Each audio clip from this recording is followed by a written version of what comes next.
Hala, si Carla at Jomar nasa Naga nagbanding, bago po ang lahat mga kalingap. Magandang araw po sa inyong lahat, naway nasa mabuti po kayong kalagayan sa awa at tulong ng Diyos. At mga kalingap, salamat din po pala kina Kuya Val Santos Matubang at Kalingap Rab.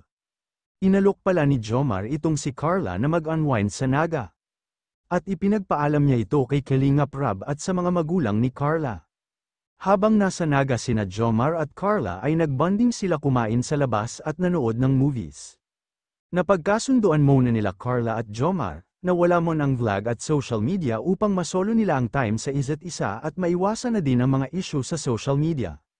At dahil na rin ito sa payo ni Kalingap Rap na iwasan muna ang social media. Sapagkat nabash nga itong si Carla at habang nasa Naga sila. Napag-usapan nila ang tungkol sa social media at binigyan ng advice ni Jomar si Carla. Kung paano i-handle ito dahil nga matagal na si Jomar sa social media at ito namang si Carla ay baguhan lamang. Mga kalingap, itong si Jomar ay napakabuti niya kay Carla. Dahil lagi niya itong kino-comport at kinakausap si Carla. Kahit ito'y naka-cam off, at mga kalingap, wika po ni Carla.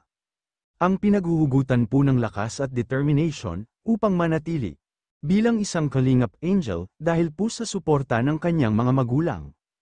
At kay Kalingap Rab, sapagkat lagi siya nitong ipinagtatanggol sa social media. At higit sa lahat, sa kanyang ka-love team, na si Jomar, mga kalingap.